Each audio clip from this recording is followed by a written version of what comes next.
What's up, friends? Today we're talking about a way that you can reap all of the brain chip implant benefits that come along with something like Neuralink, but without having to drill a quarter-sized hole in your skull. And we've talked about Neuralink before in the podcast, and we've talked a little bit about brain-computer interfaces, but it's, as a primer, essentially the idea is that you can use your brain to control a computer. It's a perfect solution for all of our listeners out there that have commitment issues, right? You get all of the goodies. You have to explain this to me. You get all of the goodies of a brain-computer interface without any of the commitment to a chip in your head. None of the surgery, none of that. I see where you're going there. It took me a second to catch up, but I get it. No, I agree, right? So kind of the background here, traditional brain-computer interfaces that...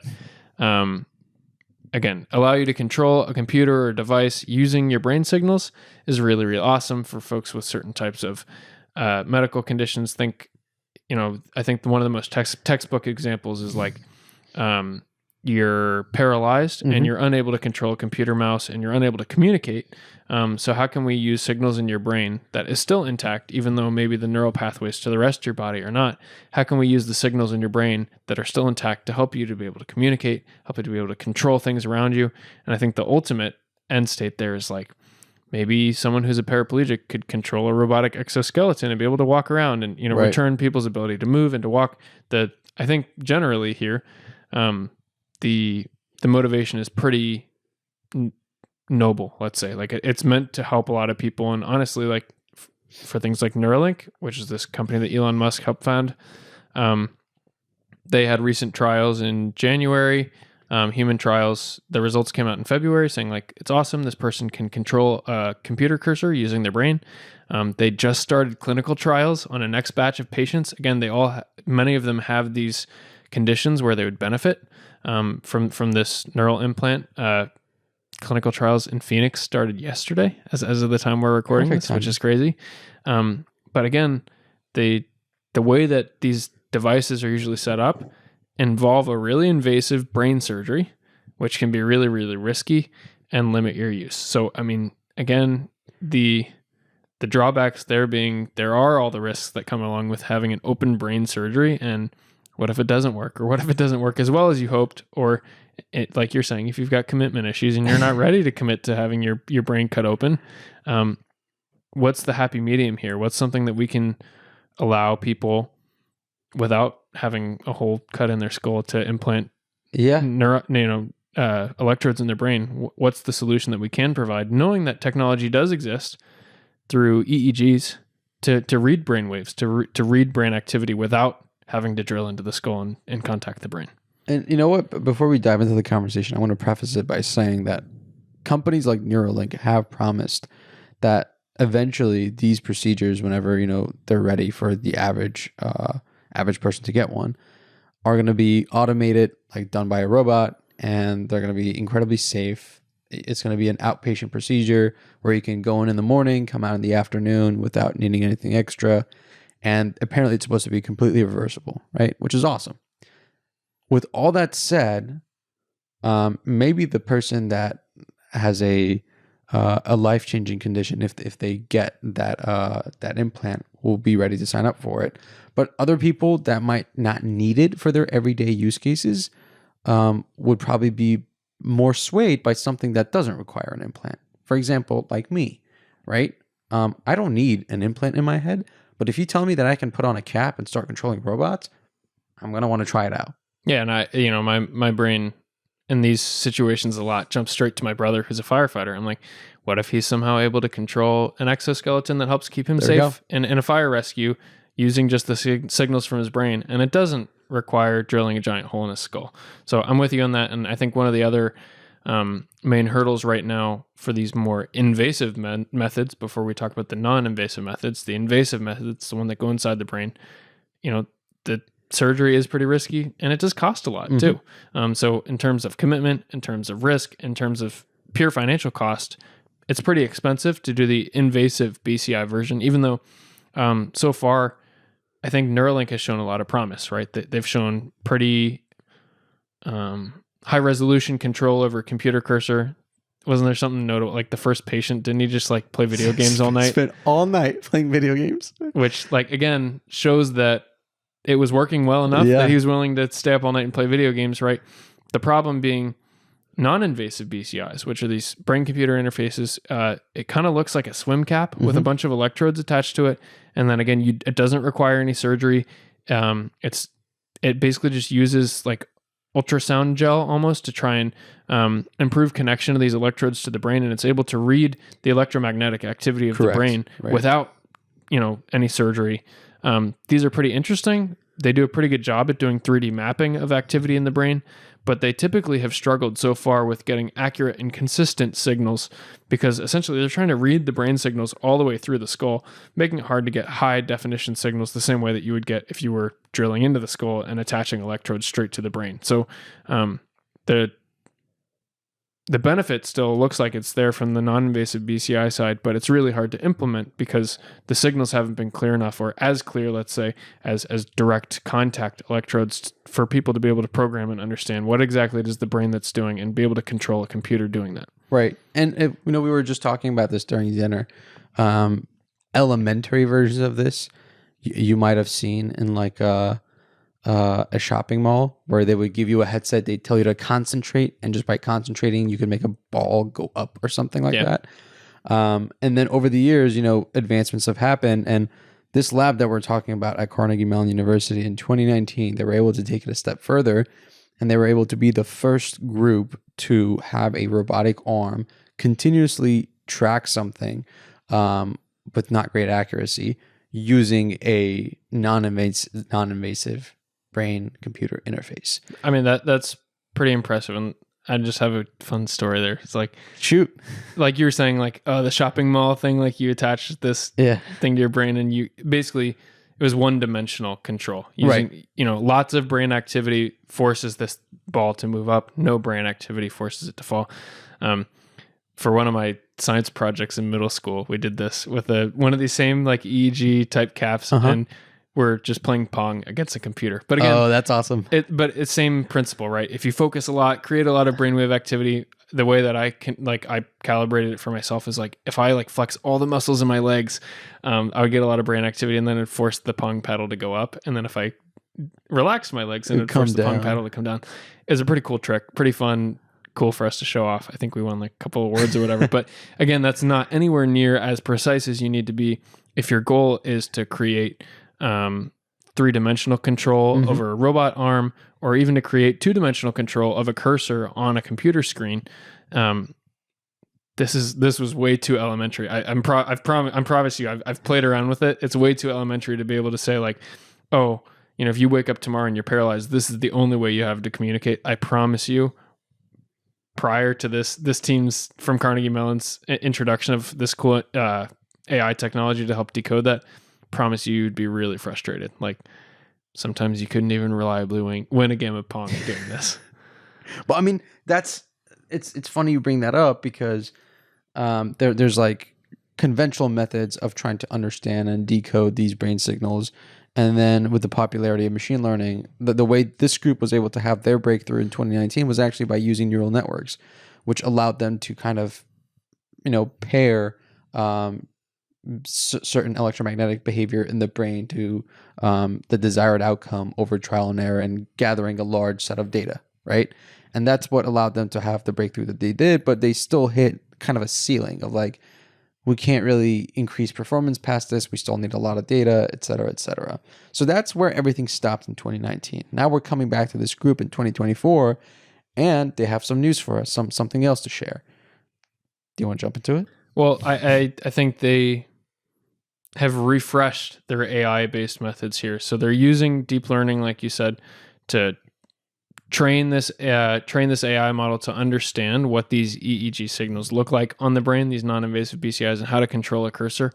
And they've done that a lot better than they've done in the past, right, with refreshed deep learning methods. But in addition, they've also figured out how to leverage this learning and calibration from one person to improve the learning speed for this new model on someone else. So I think those are both two very important discoveries there. They've not only improved the overall performance and the overall control. Let's say if I were to use it a bunch of times and continue to train and recalibrate so that it could understand how my brain works, but it also has learned enough, let's say, meta lessons around how the human brain works and how the human brain waves work, that if I were to use this brain cap a lot and train this method or train this model that they have, and then you were to go take that brain cap and put it on, it's going to learn a lot faster with you being the second person. And think of the economies of scale here. Once they get these on dozens and then hundreds and thousands of people, hopefully they get a really rigorous model that works like plug and play right out of the box, which would be super interesting. Yeah, you got economics tied into this too.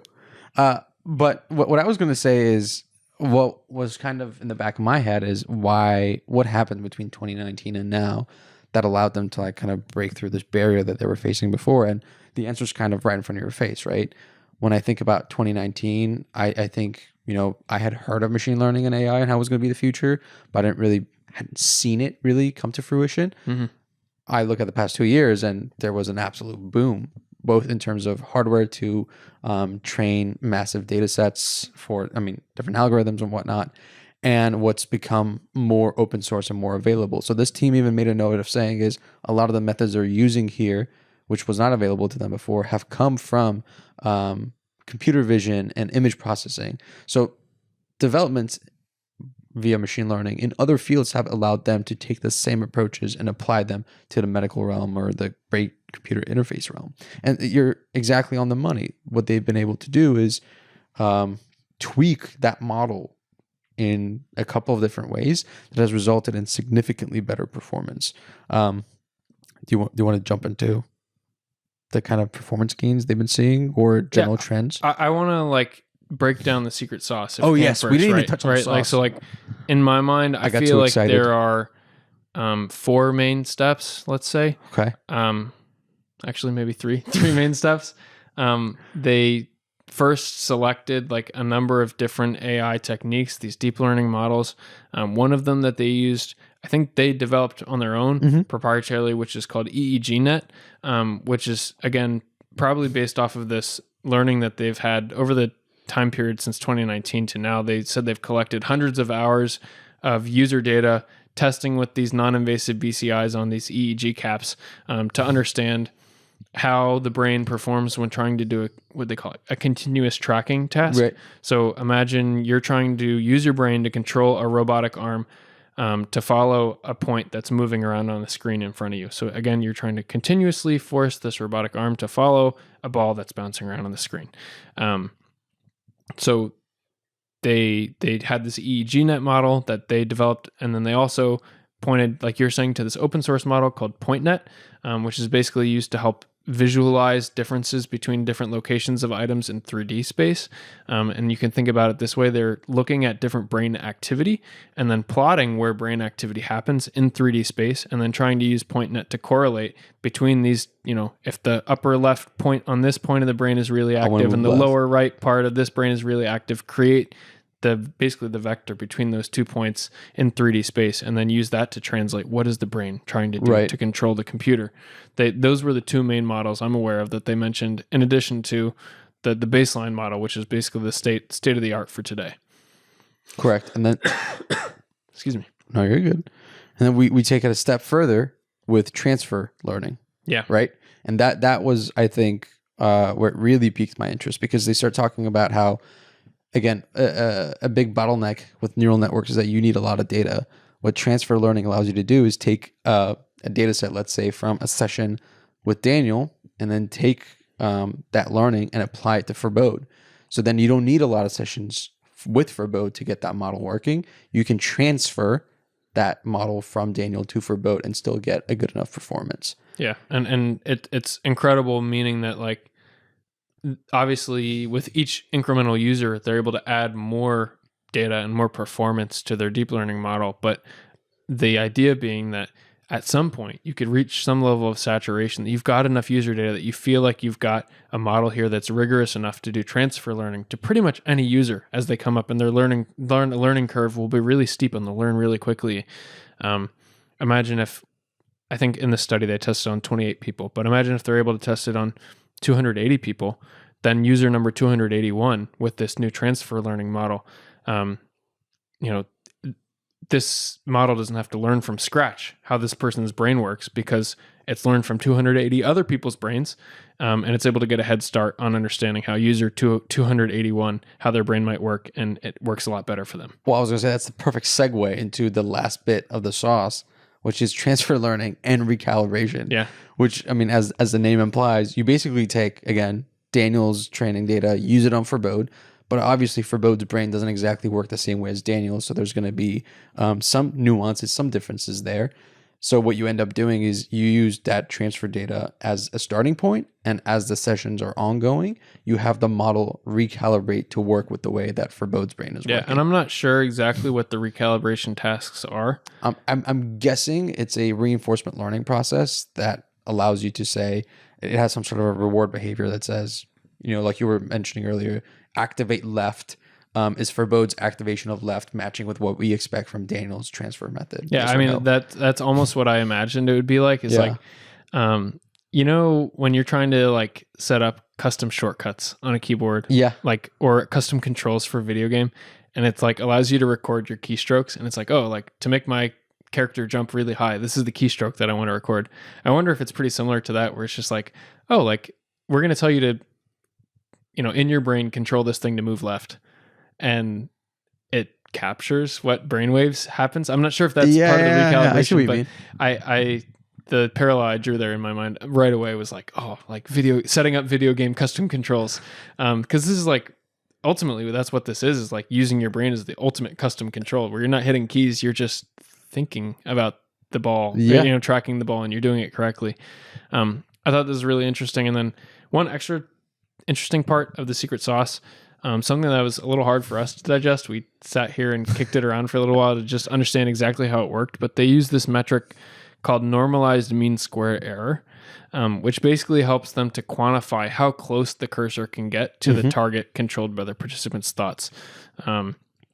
So in a little bit, when we talk about the so what, we talk about the significance of how well these models performed.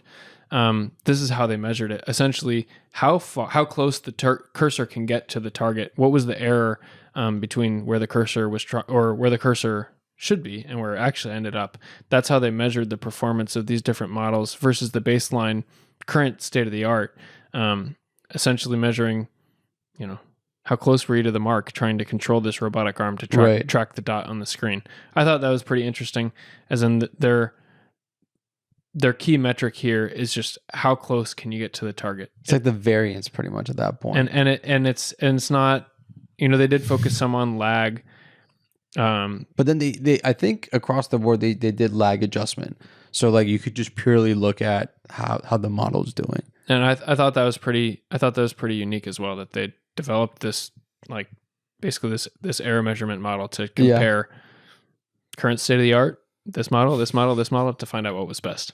Do you want to get into the so what? Yeah, let's do that. So I think the big headliner here is that they were basically, on a relative basis, able to reduce error by about 25% in a single user setting after 7 trials. So this means if I were to sit there and use their EEGNet model, which is the one that they developed, after 7 trials of me trying to play this game, to use the robotic arm to track the ball bouncing around on the screen, in this continuous tracking task, the amount of error would be reduced by about 25% after 7 times of me trying the game.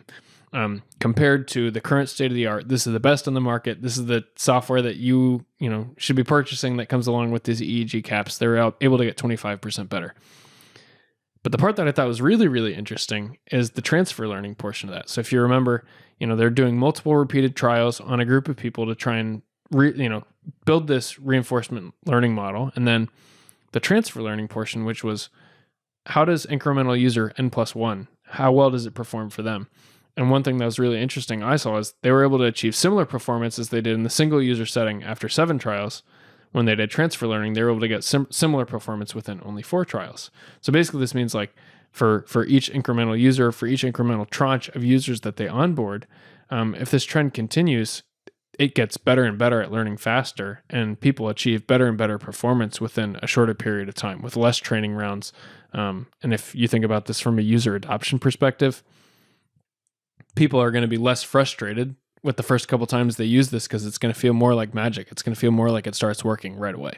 And then one thing that I thought was funny is that with the conventional approach, at the first session, it's almost always performing better than any of these models. And then by the second session, you just immediately see an improvement in all of the rest of them except the conventional one. The conventional one goes up, goes down sometimes because it's not improving the or normal degrading. variance, right? Exactly. It's just kind of like a normal variance. Whereas the other ones constantly get better until they converge on like the best that they can do. So these folks have obviously proved that they did not hit a ceiling, that there is more room to grow here, and they've shown that wiggle room in two different fronts. The last thing that I wanted to say is, in addition to the transfer learning improving over 4 sessions, they even added the trend for transfer learning plus recalibration, and that added even another extra layer of improvement. So I don't know, the future is bright. Imagine they kept going on that trend for another 3 more sessions, 7 sessions here, 7 sessions there. No, I agree. And I think one thing that's really interesting here, outside of the full using this EEG for brain computer interfaces, right, for people to control robots and a cursor on a screen, etc., which obviously that's really noble cause on its own. They also mentioned that this development could lead to better understanding of how the brain works for other types of disabilities as well. One of the things that they mentioned is epilepsy. For certain types of treatments for epilepsy, you want to do brain stimulation in the brain, but you don't know exactly which part of the brain is the one that really needs the most attention. And by using this BCI technology with their updated algorithms, they can quickly learn and hone in on which portion of the brain is misfiring during an epilepsy attack, and like during a seizure or another type of episode. Basically, it's the same principle. You're trying to understand exactly which parts of the brain are firing during a certain type of neural event. In this case, it's not controlling a robotic arm, it's during a seizure, but they're able to quickly hone in on which portions of the brain are impacted in a much better way than you can do so far to date. Yeah. And again, I'm going to go back to what I was saying earlier. The average patient who might be suffering from a brain disorder might not be ready to commit to a hold-on, brain implant.